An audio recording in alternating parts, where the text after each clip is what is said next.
everyone from Chelsea Fan TV. My name is Alex. I'm outside Stamford Bridge today with Lewis, Carefree Lewis G. 4-4 against Man City. I'll be real with you, man. The last time I saw a game like that was Ajax. And that was probably the scoreline, isn't it? That was another 4-4, wasn't it? Yeah. That was one of the greatest, if not the greatest game I've ever seen. And to be honest with you, mate, this was very close. Because of the circumstances as well. I mean, Man City, one of the best teams in the league. We couldn't score against them. And the last time we scored against them was in Porto. If only we had a decent referee in this game. As much as I hate to say it, but like this is a sort of game where we talk about mentality, and we showed that mentality. For periods of this game, we were dominating Man City. I can't even believe I'm saying that. It's just one jammy refereeing decision, which I don't believe is a penalty. I've seen the replays. Haaland's grabbing Cucurella's shirt before Cucurella even grabs his. So realistically, VAR's done a bad job again. But I mean, it's whatever. We recovered. We came back from it. Brilliant Thiago Silva header. There was a little bit of an error from Vardiol for the second, but I mean, we capitalised on it. And at that point, the momentum's building. We're continuing to grow. And for a team that's still in the process under Pochettino, I mean, what a performance against the three-peaters, the champions of England. We already know what Man City are going into this game. We never expected to have control in this match, let alone be able to handle and hang with them for a full 90 minutes, and we showed that. Conor Gallagher, the brother outperformed Enzo and Caicedo today. Fair play to him. That was another brilliant performance from him. Sterling, City are going to have nightmares about him coming out that game. All over Kyle Walker throughout that match, kept hanging with him.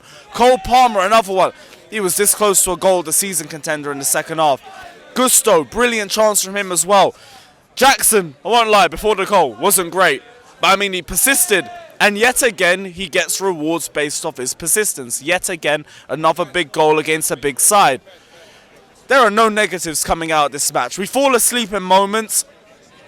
Easy goals that we should have handled better on either side of the half for Akanji and for Haaland, but we stayed motivated, we kept driving at them, we kept demanding mistakes of them, and we got rewards at the end of it. All I can say is I'm seeing a team that's developing, I'm seeing a team that's building a mentality, I'm seeing a team that's actually starting to fight for the full 90. We weren't seeing that a month ago. Poch was right, bro. We're playing better against the better teams. We're getting results against the better teams. Like, I wouldn't have taken a draw going into this game, but you look at the nature of the game and how we got it, and also with the fact that there was bullshit refereeing decisions in it. That penalty shouldn't have counted. Walker should have been offered a handball. We've handled ourselves very well over the full 90. Now I feel a lot more confident for the games coming ahead. Well, City lost their heads, you know. They lost their heads at the end, rightfully so. Nobody expects to concede that late penalty like they did. But we deserved it. And we have to also give praise for the tactical substitutions he made, because if Brohad doesn't come on, we don't win that penalty, so we might not get a point. Yeah, I remember my mate was sitting next to me. He was like, get Brozier on, he's going to cause something. And I was like, what's Brozier going to do respectfully? Because he hasn't done much this season. He comes in and gets a penalty instantly. Poch made the right substitutions, started the right team, in all honesty. Like, that was a lot better from him. It's a lot better from him, and I see the mentality of the team starting to build. Like, I know we're still looking for wins and everything, but it's Manchester City. Like, realistically, if you can steal a draw out of that game, fine. And in reality, we could have stole all 3 points. Like, there's a jammy deflection from Rodri at the end of it, which is like, if that's going to be the difference between 1 point and 3, it's so harsh on us. There's the bullshit decision for the penalty in the first game. There's no negatives you can take coming out of this. You can see us starting to grow. We're in the tapped run of fixtures that we've been scared about all season. We've only lost to Brentford. That's about it. Arsenal, we should have had 3 points in this game. You could argue we should have had 3 points in this game as two. So we can show that we can perform against the better teams. It's just get more results on the table. But now you can start to see it start to build. It's just now you go to Newcastle. They were in poor form against Bournemouth. Realistically, they should have held 7 in that game. I know it's going to be different with them playing at home under the lights, the whole big St James's Park crowd and everything like that. But there's no reason why we can't go to Newcastle and believe we can get a result there too.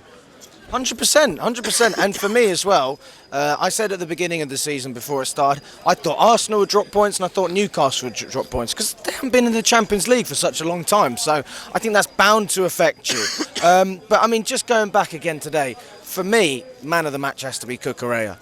Yeah, Cucurella's performance can't go under the mark again. I think Foden did him once in the first half, and that was it. The guy's persistent. He's a straight nuisance. And all we've wanted is for him to get a little bit of game time.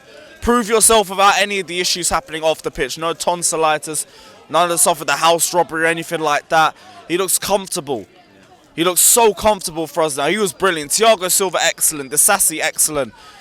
Only players that really looked a little bit worrying was Caicedo or Enzo, if anything.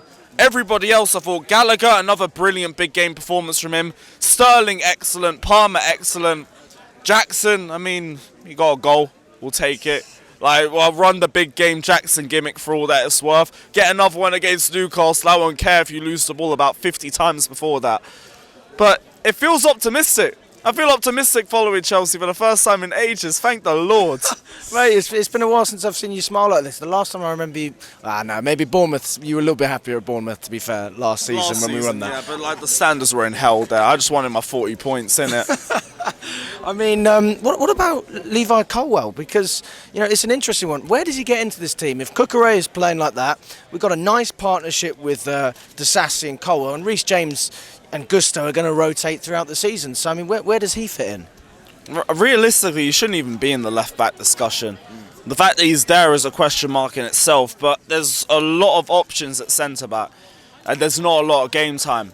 One game a week is going to mean we can't really be fair with the amount of game time we're going to give. There's going to be players like him, players like Maatsen, players like Madueke that aren't going to get a lot of game time, but Disasi and Silva's our best back too. Badia Shield's been one of our best centre-backs this year. Don't really know where he gets into the team, but you got to be patient, I guess. The guy signed a long-term contract, so we're not really stressing about his game time anymore. Now it's just, where do you give him these opportunities? But they shouldn't be at left-back. Left-back is just ruining his confidence because he's not a good player in that position. We've seen that enough times to figure it out. And I'm not onto him for that. I'm not trying to say my centre-back should be balling out at left-back, but he's not that guy. And that's fine. Figure out what we do with him for the rest of the season, but like, there's already 3 good options there. Maybe it's the case of next season. If we're in the Champions League, God forbid if we're in one of the lower European tiers, but I guess I'd take that as a consolation. But you'd give him a lot of game time in that competition if that's the case. For now, it's like 1 game a week. What do you do? Even in the Carabao Cup, we're going to Newcastle next. I want my strongest 11 in that fixture. I don't know if he makes my strongest 11, so... No, that's a fair point. It's a bit of a selection headache, really. Which brings me to my last question. I'm reading that, you know, the owners might potentially be looking at bringing in a new goalkeeper. Now, we did concede 4 today, but that's no criticism on Sanchez, because I actually think a lot of the goals City scored, especially that one just after half-time, I mean, that was just world class. Yeah. So as a goalkeeper, sometimes there's just nothing you can do. But I mean, where do you stand on him? Because we've been up and down during the season. He's had some great moments, some shaky moments. But, you know, we talk about the process for the team. That revolves around the goalkeeper as well. I'll be so real with you. I've heard the opposite.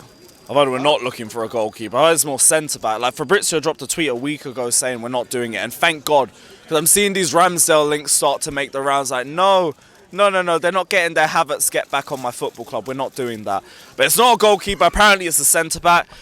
Which I still don't really get bringing in now, because Chalobah can't... Well, he's not getting into the team anyway with injury, but he wouldn't have got into the team in the first place because there's too many options ahead of him. It only makes sense if you're doing a Gusto and you're like bringing him in and you're sending him straight back there till the end of the season. That's calm, because we could do with another centre-back. We don't know what's happening with Silva. The club obviously want to get rid of Chalobah because he's straight profit on FFP, and as much as I like him as depth, fine. I'm not going to die on the Chalobah hill or if anything like that. Like, he's been good for us, but it is what it is. But it depends. We're looking at a centre-back from what I've heard. I don't really care about that. I want a number 9. Are you happy with Sanchez? Yeah, Sanchez has been fine. Like, there's been a couple of bozo moments. Obviously, the Arsenal game, which was just really frustrating at the time. But for the most part, he's been calm with us.